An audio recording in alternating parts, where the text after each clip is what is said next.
Hello future leaders, welcome to Unacademy. मेरा नाम है युवराज सिंह शेखावत एंड जैसा मैं हमेशा से कहता हुआ आया हूँ, be a spokesperson for India. अब रिसेंटली ट्विटर हो या बाकी सोशल मीडिया हैंडल्स हो, वहाँ पे एक बॉयकॉट ट्रेंड चल रहा है जिसमें कहा जा रहा है बॉयकॉट तुर्की, boycott Azerbaijan. And I promise you, इस वीडियो के अंत में आपको पता चलेगा कि मैंने कैसे आपको हर एक चीज समझाने की कोशिश की है और उसमें हर एक एंगल आपको पता चलता हुआ नजर आएगा। बहुत ही इंटरेस्टिंग लेक्चर होने वाला है।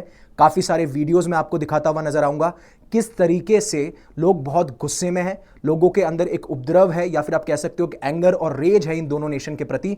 जिस तरीके से पहलगाम अटैक के बाद में जब इंडियन गवर्नमेंट ने ऑपरेशन सिंदूर को लॉन्च किया और कैसे तुर्की और अजरबैजान इनको सपोर्ट करते हैं। बट इंपॉर्टेंट बात यह है कि आपको सिर्फ ऊपर ऊपर से पता चल रहा है, बट अल्टीमेटली इसके पीछे है क्या, सिचुएशन कैसे इवॉल्व हुई और क्यों तुर्की और अजरबैजान पाकिस्तान को सपोर्ट करते हैं। ये सारी चीजें बहुत ज्यादा इंपॉर्टेंट हो जाती है। बट शुरुआत करते हैं। अब रिसेंटली जिस तरीके से ट्रेंड वायरल हो रहा है, बॉयकॉट तुर्की, बॉयकॉट अजरबैजान की दोस्ती के बदले धोखा, ऐसा क्या हुआ कि अब इनको कहा जा रहा है कि हमने तो आपकी तरफ दोस्ती बढ़ाई लेकिन आप धोखेबाज निकले, और ये सारी चीजें हमें देखने को मिलती हैं। और इसी वजह से ऑपरेशन सिंदूर के टाइम पे जिस तरीके से इन दोनों नेशन ने पाकिस्तान को सपोर्ट किया, तभी से बॉयकॉट के कॉल हमें देखने को मिलते हैं ओवरऑल सोशल मीडिया पे। और आपको पता होगा कि अभी जब हमारी इंडियन आर्म फोर्सेज यानी डीजीएमओ की जो ब्रीफिंग हो रही थी, उसके अंदर भी साफ साफ ये कहा गया कि किस तरीके से जब पाकिस्तान ने ड्रोन लॉन्च किया तो उसमें सारे के सारे जो ड्रोन्स थे वो तुर्किश थे, यानी तुर्किश मेड प्रोडक्ट्स थे वो, और उसी का इस्तेमाल करते हुए हमारे मिलिट्री टारगेट्स पे, हमारे सिविलियन इंफ्रास्ट्रक्चर पे अटैक किया गया। बट हमारा इंडियन डिफेंस सिस्टम इतना मजबूत था, इतनी लेयर्स थी, राइट, जिसकी वजह से हम सारे ड्रोन्स को न्यूट्रलाइज कर पाए और बहुत ही कम उसका इंपैक्ट हमें इंडियन टेरिटरी पे देखने को मिलता है। अब उससे पहले, मैं आगे बढ़ने से पहले मैं आपको एक वीडियो दिखाना चाहूंगा जो कि गवर्नमेंट ऑफ इंडिया ने लॉन्च किया है, जिसमें कि वो ट्रिब्यूट देते हुए नजर आते हैं कि कैसे हमारा ऑपरेशन सिंदूर सक्सेसफुल रहा है। Have a look at it.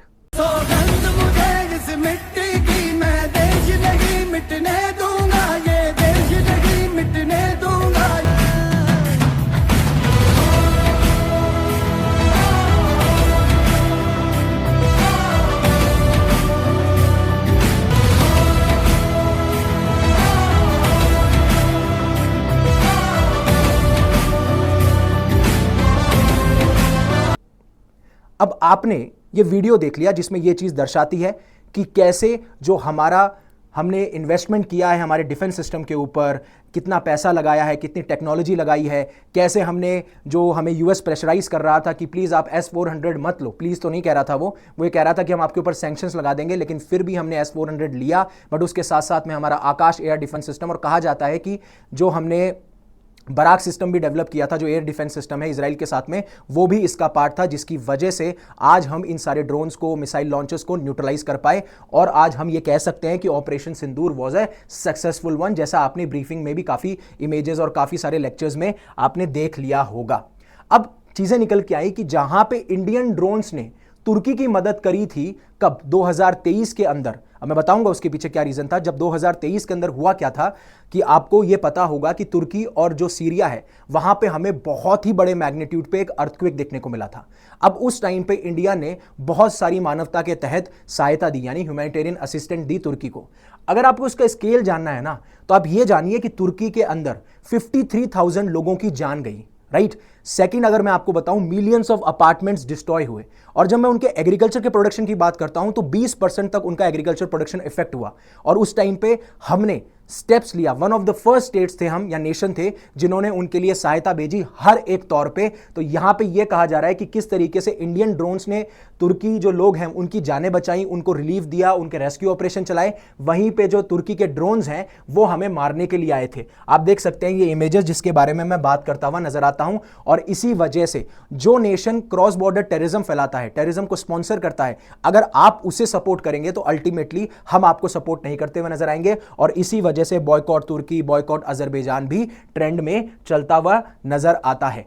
अब हुआ यह था कि कि जब पहलगाम टेरर अटैक के बाद में सिचुएशन बहुत ज़्यादा आप बोल सकते हो एस्केलेट हो गई थी इंडिया पाकिस्तान में, तो तुर्किश ये जो या फिर तुर्की है उन्होंने अपने नेवल शिप्स भेजे थे। और जब इनसे पूछा गया तो इनके पॉलिसी एक्सपर्ट्स ये कहते हैं कि ये हमने सिमिलर विजिट जो ओमान में की थी ना, जिस तरीके से हम जाते रहते हैं वैसा हमने किया है, बट आपको यह समझना पड़ेगा कि टाइमिंग जो थी ना, उस टाइमिंग में यह साफ साफ दर्शाती है कि तुर्की उनको सपोर्ट करता हुआ नजर आता है। अब इसका एक और प्रूफ देता हूं कि कैसे मैं ये बात कर रहा हूं।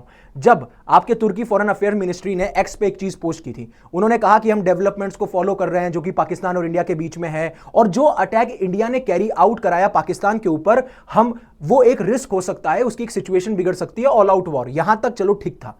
लेकिन आगे क्या कहते हैं कि जो ये प्रोवोकेटिव भड़काऊ स्टेटमेंट्स लिए गए हैं, हम उनको कंडेम करते हैं, जिस तरीके से इंडियन एयर फोर्सेस ने वहां पे स्ट्राइक्स करी है टेरर इंफ्रास्ट्रक्चर पे। तो मतलब पहले तो आप एक नेशन को सपोर्ट कर रहे हो जो कि टेररिस्ट को सपोर्ट करता है, टेरर इंफ्रास्ट्रक्चर को सपोर्ट करता है। दूसरा, जब हमने स्ट्राइक्स करी स्पेशली वहां के टेरर इंफ्रास्ट्रक्चर पे, तब भी आप उनका सपोर्ट करते हुए नजर आ रहे हो। आपने पहलगाम टेरर अटैक पे कोई बात नहीं करी है, आप कंडेम कर रहे हो जिस तरीके से एक्शन हमने लिए, और स्पेशली वहां पे जहां पे टेररिस्ट रहते हैं, हमने सिविलियंस को टारगेट नहीं किया। लेकिन जब आपके ड्रोन्स इस्तेमाल होते हैं इंडियन टेरिटरी पे, तब आपका टारगेट क्या होता है? आपका टारगेट सिर्फ मिलिट्री इंफ्रास्ट्रक्चर नहीं होता, आपका टारगेट होता है कि कैसे सिविलियंस को टारगेट किया जाए। और आपने काफी सारे वीडियोस देख लिए होंगे जो मैं बात करता हुआ नजर आता हूं, बट वो चीज ये भूल गए, राइट, कि किस तरीके से इंडिया ने तुर्की की उनके सबसे इंपॉर्टेंट टाइम पे उनकी हेल्प करी थी, जब पूरा का पूरा नेशन आप कह सकते हो कि जो अर्थक्वेक की मार झेल रहा था। हमने इतने सारे, ये देखिए तुर्किश एयरलाइन चलती है, राइट, ये सारी चीजें हमें देखने को मिलती हैं। अब एक बार आप वो वीडियो देखिएगा जो मैं आपको दिखाना चाहता हूं, जिसमें साफ साफ ये निकल के आ रहा है और किस तरीके से तुर्की को जो हमने हेल्प करी, और तुर्की का फिर बाद में स्टैंड होता है किस तरीके से तुर्की ने इंडिया को बिट्रे किया। बट इसके पीछे बहुत सारे डायमेंशंस हैं, आपको ये समझने पड़ेंगे। वो मैं अभी एंड में खुलता हुआ नजर आऊंगा, सारी चीजें बताता हुआ नजर आऊंगा, कैसे यूएसए, ईरान, ग्रीस, पूरा का पूरा एक तरीके से देख लो जमावड़ा लगा हुआ है नेशंस का, लेकिन है क्या उसको समझना बहुत जरूरी है। उससे पहले अनअकैडमी लेके आया है आपके लिए बहुत सारे कोर्सेज, आप 2 और 3 साल के कोर्सेज में एनरोल कर सकते हैं। यहां पे मेरा आप कोड यूज कर सकते हैं UV50, राइट। अब इससे आगे बढ़ने से पहले एक बार आप वो वीडियो देख लीजिए जिसमें आपको पता चल जाएगा किस तरीके से तुर्की ने बिट्रे किया है। Remember February 2023, when Turkey cried out for help after the devastating earthquake, and India, without hesitation, sent planes, aid, and rescuers? But just over a year later, how has Turkey repaid India? By helping arm India's enemies, by backing terror, by choosing to side not with a democracy that saved its people, but with a state that sponsors cross-border terrorism. Yes, 300 to 400 Turkish drones were used by Pakistan to target Indian soil, military posts, civilian areas, Indian cities, all under the radar of Turkish drones flown by Pakistani hands. This is not just betrayal. This is warmongering. अब आपने ये video तो देख लिया, right, जिसमें साफ साफ बताया कि कैसे तुर्की बिट्रे करता हुआ नजर आता है, कैसे इंडिया ने उनकी हेल्प करी थी ऑपरेशन दोस्त के टाइम पे। ये सारी चीजें आपको समझ में आ गई।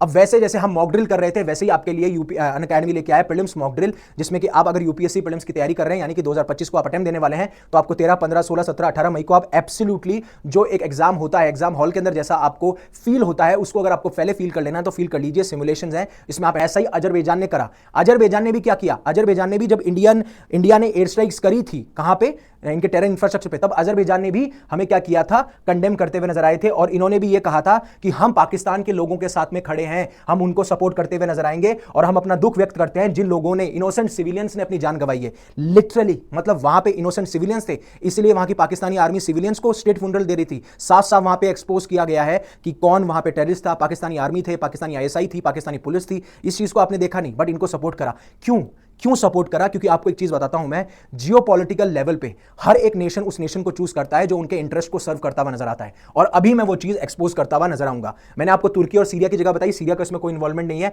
अभी आपको देखना है, यहां पे है अजरबैजान और ये है आर्मेनिया। अब कहानी शुरू होती है, और ये है तुर्की, राइट। ये आपको समझना पड़ेगा, ये तुर्की है, ये आर्मेनिया है, ये अजरबैजान है। इस सारे बैकग्राउंड को जो मैंने आपको डिस्कस किया, जब से ऑपरेशन सिंदूर को लॉन्च किया गया इंडियन आर्म फोर्सेस और इंडियन गवर्नमेंट के द्वारा। अब आज अगर मैं प्रेजेंट टाइम की बात करूं, अब ये इंपॉर्टेंट होता है कि ये चीजें शुरू कहां से हुई, ये बताना बहुत जरूरी है। और फिर उसके बाद में आज क्या चल रहा है उसके बारे में बात करके, क्यों इसकी जो भी टेंशन्स हैं या फिर जो भी एक्सेस पाकिस्तान, अजरबैजान और आपका तुर्की के बीच में देखने को मिलता है, इसके पीछे कैसे एक बहुत बड़ी हिस्ट्री है जो कि काफी इंटरेस्टिंग है, वो इसके बाद में हम डिस्कस करते हुए नजर आएंगे। तो उसी के तहत और उसी कड़ी में अभी क्या किया है कि इंडिया ने एक बहुत ही बड़ी तुर्किश फर्म जिसका नाम है सेलेबी एविएशन, उसके सिक्योरिटी क्लियरेंस को रिवोक कर दिया है नेशनल सिक्योरिटी के इंटरेस्ट को ध्यान में रखते हुए। अब सबसे बड़ा सवाल यह आएगा कि पहली चीज, जो ये तुर्किश फर्म है सेलेबी एविएशन, ये काम क्या करती है और क्यों नेशनल सिक्योरिटी के इंटरेस्ट में इसका सिक्योरिटी क्लियरेंस कैंसिल किया। सबसे बड़ा और इंपॉर्टेंट काम इसका यह है कि यह बहुत ज्यादा हाई सिक्योरिटी टास्क परफॉर्म करते हुए नजर आती है बहुत सारे एयरपोर्ट्स पे। आप दिल्ली ले लीजिए, आप बैंगलोर ले लीजिए, आप मुंबई ले लीजिए, जहां पे अभी काफी सारे शिवसेना सपोर्टर्स और बाकी लोग भी जो हैं बॉयकॉट तुर्की एयरलाइंस यानी इस सेलेबी एविएशन की बात करते हुए नजर आ रहे हैं। It's a Turkish firm, not a airline, Celebi aviation का नाम है। अब इंपॉर्टेंट बात यह समझ में आनी चाहिए कि सेलेबी एविएशन है क्या।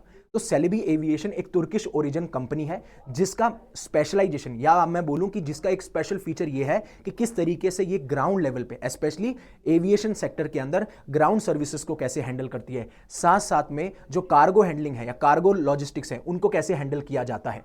अब ओवर द ईयर्स अगर मैं बात करूं तो इसने अपने आप की जो प्रेजेंस है वो 3 कॉन्टिनेंट में स्प्रेड की है, साथ साथ में ये 6 कंट्रीज में अवेलेबल है और 70 ऐसे एयरपोर्ट्स हैं जहां पे ये हाई सिक्योरिटी टास्क परफॉर्म करते हुए नजर आते हैं, जिसमें 15,000 से ज्यादा भी लोग काम करते हुए नजर आते हैं।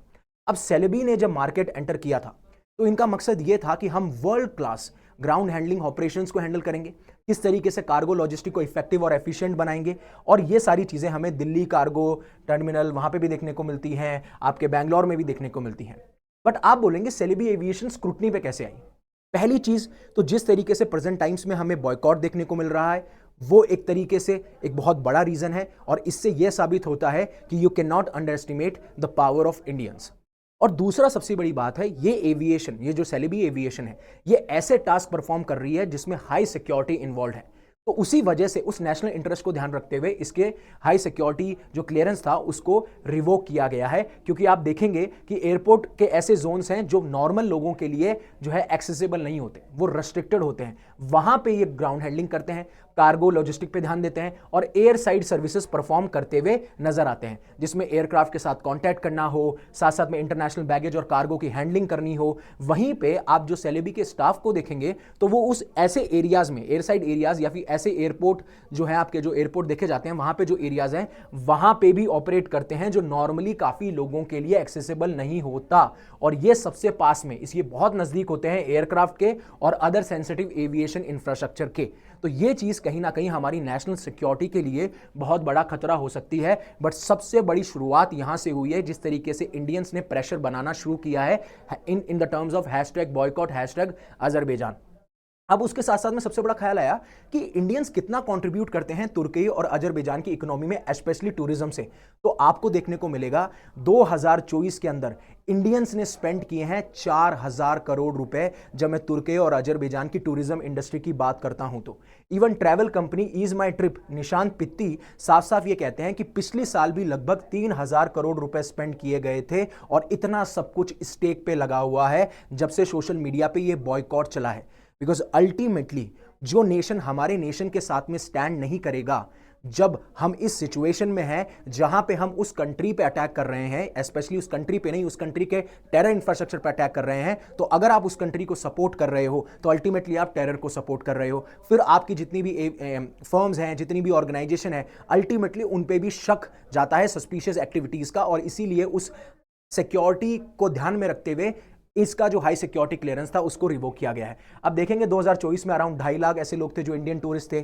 फिर सही में तुर्की के अंदर आप देखेंगे 3 लाख लोग थे। एवरेज मनी लगभग 1,000 स्पेंड किया जाता है, और आप देखो एनुअल कॉस्ट जो टेरर सपोर्टर्स को फाइनेंस करने की आती है वो आती है 55,000 करोड़ USD डॉलर्स। अब आपको पता है जैसे मालदीव स्टाइल बॉयकॉट हुआ था, जब लक्षद्वीप के ऊपर मालदीव की गवर्नमेंट ने कमेंट कर दिया था कि इंडिया के पास तो ऐसे बीचेस नहीं है। फिर हमारे प्रधानमंत्री मोदी ने भी लक्षद्वीप को बहुत प्रमोट किया, और फिर उसके बाद में मालदीव की भी जो इकोनॉमी जो टूरिज्म डिपेंडेंट है वो भी कहीं ना कहीं क्रश कर गई थी, क्रश नहीं बोलूंगा, क्रम्बल कर गई थी। अब ये नंबर्स इतने बड़े हैं ना कि 2024 में अगर मैं अजरबैजान की बात करूं तो टूरिज्म बोर्ड कहता है अजरबैजान का कि लोग आए थे 2,43,589, जो कि 2014 में सिर्फ 4,853 थे। हमें 11% ग्रोथ देखने को मिलती है ओवर द नेक्स्ट 10 ईयर्स। जब तुर्की की बात करता हूं तो 2024 के अंदर आए थे लगभग 3,30,000। वहीं पे कंपेयर करूं तो 2014 में ये 1,19,503 थे। अब हो क्या रहा है कि जो हमारी एक टॉप ट्रेडर्स बॉडी है वो ये डिसाइड करने वाली है कि तुर्की और अजरबैजान के साथ में जो हमारी ट्रेड होती है इंपोर्ट और एक्सपोर्ट की, उस पर क्या फैसला लिया जाना चाहिए, इसके बारे में बात की जाएगी। और जब मैं बात करूं कि कितना इसका ट्रेड होता है, तो अप्रैल 2024 से अगर आप फरवरी 2025 की बात करेंगे तो इंडिया का जो एक्सपोर्ट रहा है तुर्की वो अराउंड है $5.2 बिलियन। कंपेयर टू जो 2023-24 की अगर मैं बात करूं तो इट वाज अराउंड $6.65 बिलियन। और सेम पीरियड के दौरान जो इंपोर्ट्स हमारे तुर्की से आए हैं वो हैं 2.84 बिलियन, जो कि पिछले साल ज्यादा थे 3.78 बिलियन। तो धीरे धीरे हम इनके इंपोर्ट से अपनी डिपेंडेंसी कम करते हुए नजर आ रहे हैं और हम ज्यादा एक्सपोर्ट करते हैं, हमें ज्यादा फायदा है क्योंकि हम ज्यादा एक्सपोर्ट करते हैं। बट स्टिल जो होगा आने वाले टाइम पे, जो कल एक बॉडी मिलने वाली है, जो ट्रेडर्स बॉडी जिसका नाम confederation of all India traders है, वो नेशनल कॉन्फ्रेंस टुमारो कन्वीन करने वाले हैं, जहां पे जिस तरीके से अभी बॉयकॉट ट्रेंड चल रहा है वहां पे ये डिसीजन लेते हुए नजर आएंगे कि किस तरीके से जो इंपोर्ट एक्सपोर्ट हमारा अजरबैजान और तुर्की के साथ हो रहा है उसको हम बंद करते हुए नजर आए। और उन्होंने साफ साफ ये कहा है कि ऐसा कोई सवाल ही नहीं है, ऐसा कोई क्वेश्चन ही नहीं है कि हम ऐसी कंट्री के साथ ट्रेड करें जो हमारी दुश्मन कंट्री को सपोर्ट करता हो, और स्पेशली दुश्मन कंट्री जब टेरर इंफ्रास्ट्रक्चर और टेररिज्म को सपोर्ट करते हुए नजर आती है। वहीं पे जो इस ट्रेडेड बॉडी के नेशनल प्रेसिडेंट बीसी भारतीय हैं, वो साफ साफ कहते हैं कि हम काफी सारे आइटम्स जो हैं वो तुर्की को एक्सपोर्ट करते हुए नजर आते हैं, जैसे रिफाइंड पेट्रोलियम हो, मोटर व्हीकल्स हो, स्टील हो, केमिकल्स हो, फार्मास्यूटिकल्स हो। वहीं पे हम इंपोर्ट करते हैं तुर्की से petroleum, machinery, marble and what not. अगर मैं अजरबैजान की बात करूं तो हम इंडिया को एक्सपोर्ट करता है टोबैको, इलेक्ट्रॉनिक्स, मशीनरी। वहीं पे हम इनसे इंपोर्ट करते हैं aluminium, cotton from that country as well. अब इंडिया भी असेस कर रहा है, रीअसेस कर रहा है जो भी हमारी ट्रेड डील्स हैं, जो भी हमारे इन्वेस्टमेंट आए हुए हैं तुर्की से, चाहे वो कश्मीर से लेकर दिल्ली तक हो, टनल से लेकर मेट्रोज तक हो, जो कि $1 बिलियन तुर्किश डील हमने की है, उनको भी रीअसेस किया जा रहा है। अब चाहे वो ऑटोमोबाइल इंडस्ट्री हो, कंस्ट्रक्शन इंडस्ट्री हो, माइनिंग इंडस्ट्री हो, एविएशन इंडस्ट्री हो, इवन यहां पे तुर्किश फर्म्स और कंपनीज हैं जो अक्रॉस एटलीस्ट 5 स्टेट्स में ऑपरेट करती हुई नजर आती हैं, गुजरात, महाराष्ट्र, उत्तर प्रदेश, जम्मू एंड कश्मीर, दिल्ली। यहां पे आप सब देख सकते हो। और बायलैटरल ट्रेड अभी अराउंड है 10.4 बिलियन ड्यूरिंग फाइनेंशियल ईयर 2024। और ये सारी चीजें हमें देखने को मिलती हैं जब मैं बात करता हूं कि किस तरीके से ये ट्रेंड उभरता हुआ नजर आ रहा है। और हर एक रीजन जहां पे Turkish origin companies, Turkish origin investment या फिर तुर्किश गवर्नमेंट का इन्वॉल्वमेंट है, वहां पे सिर्फ एक ही सवाल है और एक ही कह सकते हो ट्रेंड है, दैट इज #बॉयकॉट तुर्की, स्पेशली तुर्की को भी और साथ साथ में अजरबैजान को भी। अब आगे अच्छे से समझने के लिए मैंने पूरा का पूरा एक पिक्चर बनाया है जिससे आप समझ सकते हो कि इस पूरे के पिक्चर के पीछे क्या सीन है। शुरुआत हम करते हैं। अब शुरू होगा पूरा का पूरा इंटरेस्टिंग गेम।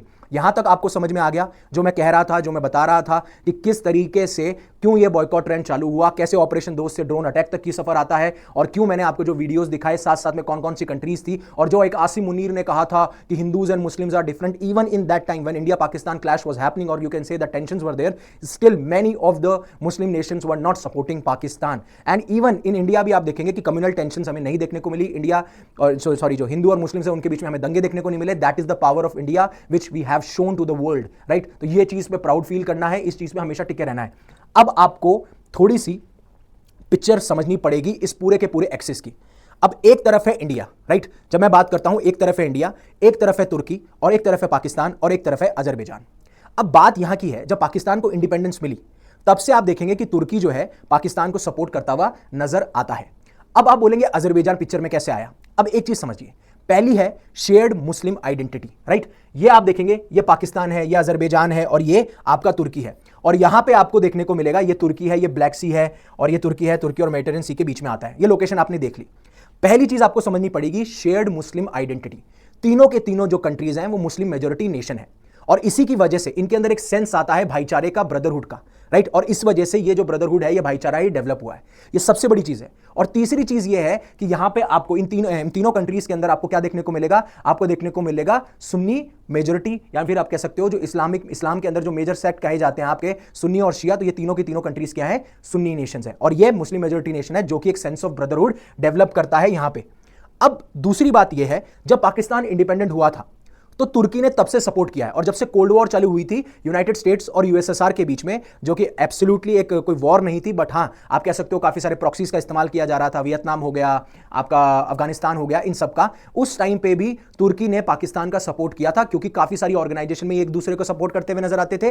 और इवन तुर्की ने कश्मीर के ऊपर भी बहुत सारी बात करी है। कश्मीर के ऊपर भी पाकिस्तान का जो स्टांस रहता है कि कश्मीर हमारा हिस्सा है, उसमें भी तुर्की, चाहे यूनाइटेड नेशन हो, चाहे ऑर्गेनाइजेशन ऑफ इस्लामिक कॉर्पोरेशन हो, वहां पे भी कश्मीर के स्टांस पे पाकिस्तान का सपोर्ट ये करते हुए नजर आते हैं। तो पहली चीज, ये तीनों नेशन क्या है? तीनों नेशन मुस्लिम मेजोरिटी नेशन है, उसकी वजह से ब्रदर उड़ाता है। दूसरा है कि तुर्की ने पाकिस्तान का हमेशा से सपोर्ट किया है क्योंकि ये मुस्लिम नेशंस हैं, और तुर्की जिस तरीके से पाकिस्तान का सपोर्ट करता है, राइट, क्यों? कश्मीर के स्टांस पे, चाहे वो यूनाइटेड नेशन हो, ऑर्गेनाइजेशन ऑफ इस्लामिक कॉर्पोरेशन हो, इवन अभी जब वो विजिट पे आए थे तुर्की के प्रेसिडेंट, तब भी उन्होंने ये बात करी थी। फिर आता है पाकिस्तान। अब पाकिस्तान क्या करता है? पाकिस्तान सपोर्ट करता है तुर्की का। क्यों? क्योंकि तुर्की और ग्रीस के बीच में, राइट, क्या है? तुर्की और ग्रीस के बीच में क्या चल रहा है? क्लेम चल रहा है। किसके पीछे? एक डिस्प्यूट चल रहा है ट्रीटी के, एक टेरिटरी के पीछे जिसका नाम है रिपब्लिक ऑफ साइप्रस। ग्रीस ये क्लेम करता है कि ये हमारा रीजन है, और तुर्की ये क्लेम करता है कि ये हमारा रीजन है, और उसमें पाकिस्तान तुर्की का सपोर्ट करता हुआ नजर आता है, राइट। यहां तक समझ में आया? फिर आता है पिक्चर में अजरबैजान, राइट, फिर आता है पिक्चर में अजरबैजान। अब आप देखेंगे कि ये है अजरबैजान और ये है आर्मेनिया, राइट, और ये दोनों लड़ रहे थे काफी टाइम से। एक ऐसा रीजन है नोगार्नो काराबाख रीजन, जिसकी वजह से इनके बीच में डिस्प्यूट चलता हुआ नजर आता है, और वहां से आप कहेंगे मोस्टली वहां से इनका स्ट्रॉन्ग बनता है ट्रायंगल, जिसे हम आज एक ट्रायंगल कह रहे हैं या फिर एक एक्सिस देखने को मिलती है। अब बात यह है कि ये सारी चीजें आपने देख ली, ये सारी चीजें आपने समझ ली, और वहीं पे तुर्की देखी जाएगी कि चाइना के बाद में तुर्की जो है पाकिस्तान को सबसे ज्यादा मिलिट्री सप्लाई करता है, जब मैं डिफेंस इंपोर्ट्स की बात करता हुआ नजर आता हूं। अब आप एक बार इस पिक्चर को देखिए। इस पिक्चर को समझाने के लिए मुझे लगेंगे 10 मिनट से 12 मिनट, लेकिन बहुत इंपॉर्टेंट है, बहुत इंटरेस्टिंग है, और यहां पे आपको सारा खेल समझ में आ जाएगा, राइट। अब यहां पे इंडिया है, राइट, क्या है? यहां पे इंडिया है, राइट। अब इंडिया में क्या हुआ? इंडिया में भैया पहलगाम टेरर अटैक हुआ, उसके बाद ऑपरेशन सिंदूर, और उसके बाद में आपको देखने को मिलता है कैसे पाकिस्तान के फेवर में तुर्की आता है, और फिर उसके बाद में अजरबैजान आता है। मैंने पहली चीज बताई, तीनों के तीनों क्या है? तीनों के तीनों है भैया मुस्लिम नेशंस। क्या है? मुस्लिम नेशंस। इसकी वजह से ब्रदरहुड डेवलप होता है। जब पाकिस्तान आजाद हुआ 1947 में, तब से तुर्की सपोर्ट करता हुआ नजर आ रहा है। जो भी इंटरनेशनल ऑर्गेनाइजेशन है तब भी सपोर्ट किया, उसके बाद में कश्मीर के स्टांस पे भी सपोर्ट किया। पाकिस्तान ने तुर्की का जो क्लेम है साइप्रस के ऊपर, उसमें सपोर्ट किया। और तुर्की किसके अगेंस्ट है? तुर्की अगेंस्ट है ग्रीस के। किसके ऊपर? साइप्रस एक रीजन है उसके ऊपर। तो यहां पे क्या हुआ? ग्रीस हो गया, तुर्की हो गया, अब पाकिस्तान आ गया, इन दोनों को सपोर्ट मिल गया। अजरबैजान, अब आपको पता होगा 1991 में यूएसएसआर यानी सोवियत यूनियन का डिसइंटीग्रेशन होता है, वहां से क्रिएट होता है अजरबैजान। अब अगेन अजरबैजान भी क्या है? अजरबैजान भी एक मुस्लिम कंट्री है, राइट, एक मुस्लिम कंट्री है। अब अजरबैजान और आर्मेनिया, राइट, अजरबैजान और आर्मेनिया में कंफ्लिक्ट किसको लेके है? इनको लेके है नागार्नो काराबाख रीजन, जो मैंने आपको अभी बताया था। ये देखिए यहां पे ये वाला जो रीजन है नगार्नो काराबाख रीजन को लेके इनके बीच में कंफ्लिक्ट हमको देखने को मिलता है। अब ये क्या है? ये भाई साहब है क्रिश्चियन कंट्री, ये भाई साहब है क्रिश्चियन कंट्री। तो इसको सपोर्ट कौन दिया? पाकिस्तान, तुर्की, अजरबैजान ने सपोर्ट दिया। यहां तक कि जब अजरबैजान 1991 में बना था, कोल्ड वॉर जब खत्म हो गई थी, यूएसएसआर का डिसइंटीग्रेशन हो गया था, तो तुर्की पहला ऐसा स्टेट बना था या नेशन बना था। उसके बाद में पाकिस्तान दूसरा ऐसा नेशन बना था जिसने अजरबैजान को एज अ कंट्री रिकॉग्नाइज किया था, और तब से ही ये एक्सिस हमें देखने को मिलता है। बट मोस्टली ये एक्सिस पावरफुल कब हुआ? ये ट्रायंगल और एक्सिस पावरफुल हुआ 2020 में, जब नागार्नो काराबाख रीजन के ऊपर क्या है, ये अजरबैजान को सपोर्ट करते हुए नजर आते हैं। और मैं आपको बताऊं 1990s के टाइम पे अजरबैजान जब आर्मेनिया की लड़ाई हुई थी, तो आर्मेनिया का उस पे कंट्रोल हो चुका था नगार्नो काराबाख पे। अब आप बोलेंगे नगार्नो काराबाख इतना क्या इंपॉर्टेंट हो गया? अब ऑफिशियली देखा जाए तो वो अजरबैजान की टेरिटरी है, बट उसमें मोस्टली रहते हैं आर्मेनियंस, इसलिए आर्मेनियंस नगार्नो काराबाख रीजन पे क्लेम करते हुए पाए जाते हैं और उसके लिए लड़ते हुए पाए जाते हैं, और ये डिस्प्यूट हमें देखने को मिलता है, और यहां पे ये एक दूसरे को सपोर्ट करते हैं। अब होता क्या है? पाकिस्तान, मैंने आपको बताया, अब दूसरा एंगल आते हैं। पहला शेयर्ड मुस्लिम ब्रदर, फिर उनके बाद में इनका मुस्लिम नेशन होने की वजह से एक शेयर्ड कल्चर है, शेयर्ड हेरिटेज है, राइट, तुर्की का आइडेंटिटी है। दूसरा आता है मिलिट्री इन्वॉल्वमेंट या मिलिट्री रिलेशन। अब पाकिस्तान क्या करता है? तुर्की से, अब तुर्की क्या है? तुर्की पाकिस्तान का सेकंड लार्जेस्ट ऐसा नेशन है जो उनको डिफेंस इंपोर्ट कराता है। तो चाहे से आप ड्रोन्स ले लीजिए, चाहे से आप नेवल वेसल्स ले लीजिए, या फिर कोई मिलिट्री इक्विपमेंट्स ले लीजिए, ये सारी चीजें हमें देखने को मिलती है तुर्की जब पाकिस्तान की सपोर्ट करता है तो, राइट। इसमें इनके दोनों के टाइज देखने को मिलते हैं when it comes to military as well, ठीक है। वहीं पर जब मैं अजरबैजान की बात करता हूं, तो जब ये 2020 में वॉर चल रही थी नागार्नो काराबाख, उसमें होता क्या है कि तुर्की अजरबैजान को भी क्या करता है? ड्रोन सप्लाई करता है, अजरबैजान को डिप्लोमेटिक सपोर्ट प्रोवाइड करता हुआ नजर आता है। वहीं पर पाकिस्तान जो है इनको मिलिट्री सप्लाईज देता हुआ नजर आता है, राइट। और अभी पाकिस्तान ने अजरबैजान के साथ में एक डील भी करी है 1.6 बिलियन डॉलर्स की, जहां पे ये आपका JF-17 थंडर फाइटर्स भी अजरबैजान को प्रोवाइड करेंगे। तो अल्टीमेटली एक जो चीज रिलीजन से, कल्चर से, हिस्ट्री से शुरू हुई थी, अब वो जियोपॉलिटिकल लेवल पे कैसे फाइनेंस, कैसे ट्रेड और साथ साथ में कैसे मिलिट्री को डेवलप किया जाए, वहां तक पहुंच चुकी है। अब ये एक्सिस जो है ऐसे डेवलप हो जाता है। आर्मेनिया बेचारा जो है अभी अपना वो रीजन लगभग खो चुका है। अब आता है इंडिया। इंडिया ने इस एक्सिस को काउंटर करने के लिए क्या किया? इंडिया ने ग्रीस को सपोर्ट किया। इंडिया ने ग्रीस को सपोर्ट किया व्हेन इट कम्स टू तुर्की over the claim of Cyprus, and then उसके बाद में आप देखेंगे कि आपने इसको कर दिया, और इंडिया जो है आर्मेनिया को सपोर्ट करता हुआ नजर आता है। तो आर्मेनिया को क्या करता है, ये मिलिट्री सप्लाईज देता है। क्यों? क्योंकि अल्टीमेटली ये जो एक्सिस है ये ज्यादा ताकतवर नहीं होना चाहिए, तो इसलिए मैं ग्रीस को सपोर्ट करूंगा, ग्रीस के क्लेम को सपोर्ट करूंगा, तो तुर्की को थोड़ा डाउन प्ले होना पड़ेगा। अगर मैं आर्मेनिया को सपोर्ट करूंगा तो मैं अजरबैजान को थोड़ा डाउन प्ले होना पड़ेगा, एंड अल्टीमेटली एक्सिस वीक होता हुआ नजर आएगा, क्योंकि ये है। अब यहां से जो शुरुआत हुई है ना, आज यहां से इस रीजन्स की वजह से कि आपने साइप्रस के ऊपर ग्रीस को सपोर्ट किया, आर्मेनिया को सपोर्ट किया, और उस वजह से हमें देखने को मिलता है इनका एक्सेस। और आज इसीलिए पाकिस्तान और तुर्की जो है, तुर्की और अजरबैजान पाकिस्तान को सपोर्ट करते हुए नजर आते हैं, चाहे उन्होंने कंडेम किया हो जिस तरीके से स्ट्राइक्स हो, या फिर तुर्की ने नेवल शिप्स भेजी, तुर्की ने ड्रोन्स भेजे, ये सारी चीजें। अजरबैजान ने तो ज्यादा नहीं करा है कि छोटी सी कंट्री, अभी तक ज्यादा इतना डेवलपमेंट नहीं हुआ है। अब बात करते हैं कि यूएसए, ईरान, रशिया, इजराइल इसके अंदर कैसे आ गए। अब आपको एक चीज समझनी पड़ेगी, ईरान का क्या हुआ। अब एक चीज होती है कि जो तुर्की, पाकिस्तान और अजरबैजान है, ये अपने आप को थ्री ब्रदर्स कहते हैं, और इन्होंने एक मिलिट्री ड्रिल भी कराई थी 2021 के अंदर, इन्होंने एक मिलिट्री ड्रिल कराई थी। उसमें ईरान हो जाता है चौकन्ना। क्यों? क्योंकि ईरान कहता है कि इस्लामिक रिपब्लिक के हेड कौन? हम हैं। इस्लामिक रिपब्लिक का मतलब एक ऐसा स्टेट जिसको गवर्न किया जाएगा इस्लामिक लॉ से, यानी शरिया लॉ से गवर्न किया जाएगा, और वहां पे जो रिप्रेजेंटेटिव्स होंगे उनको इलेक्ट किया जाएगा। अब इसके बाद में ईरान जो है, ईरान चाहता है कि वो इस्लामिक रिपब्लिक का हेड बने, और उसके बाद में पाकिस्तान ने सबसे पहली बार इसको टाइटल को अडॉप्ट कर लिया था। तो जब पाकिस्तान, तुर्की, अजरबैजान के साथ में एक्सेस बनाता है और फिर मिलिट्री डील्स करते हुए नजर आते हैं, थ्री ब्रदर्स कहते हुए नजर आते हैं, तो ईरान सोचता है कि अब मुझे पिक्चर में आना पड़ेगा, and that's why Iran aligned with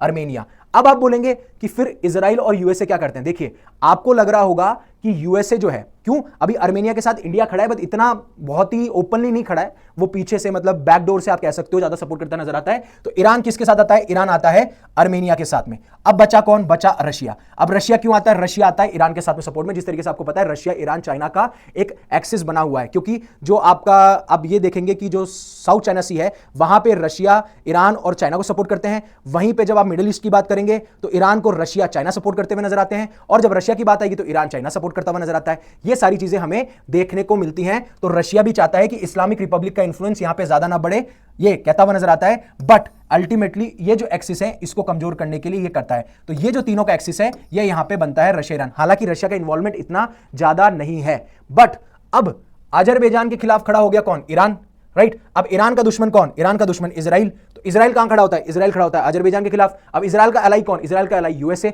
हालांकि यूएसए थोड़ा न्यूट्रल स्टांस करके रखता है, इसलिए ज्यादा हमें आपको देखने को नहीं मिलेगा यूएसए और इजराइल का इतना इन्वॉल्वमेंट। हालांकि है यूएसए इजराइल का इतना इन्वॉल्वमेंट, बट उतना नहीं है। ये न्यूट्रल स्टांस बना के चलते हैं, बट हाँ, एक बैकिंग के तौर पर, एक दिखाने के तौर पर कि ये सिचुएशन नजर आ रही है, और ये कॉम्प्लेक्सिटी है जिसकी वजह से आज आप देख रहे हैं कि तुर्की और अजरबैजान ने पाकिस्तान का साथ दिया, जिसकी वजह से हमें बॉयकॉट ट्रेंड देखने को मिलता है। और अल्टीमेटली यही सारी रीजन है जिसकी वजह से हम ये चीज देख रहे हैं।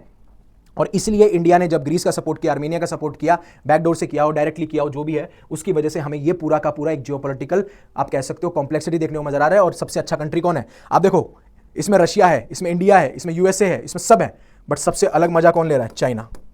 बस यही सारा खेल था जो मैं आपको समझाने की कोशिश कर रहा था, उस, है ना, राइट। तो आपको अच्छे से समझ में आया होगा। अच्छा लगा हो तो प्लीज लाइक कीजिए, नोटिफाई बटन दबा दीजिए, ये बहुत ज्यादा इंपॉर्टेंट था आप सभी लोगों के लिए। Thank you very much for giving me your precious time. Stay safe, stay happy. But उससे पहले अनअकैडमी आपके लिए लेकर आया स्कॉलरशिप टेस्ट, जिसमें कि आप 100% तक की स्कॉलरशिप जीत सकते हो। आईपैड जीत सकते हो, अमेजन किंडल स्क्राइब जीत सकते हो, हेडफोन जीत सकते हो, स्मार्ट वॉचेस जीत सकते हो, बहुत सारी चीजें जीत सकते हो। डिस्क्रिप्शन में आपको लिंक मिल जाएगा। So again, thank you very much for giving me your precious asset, that is your time. Stay safe, stay happy. जय हिंद, जय भारत।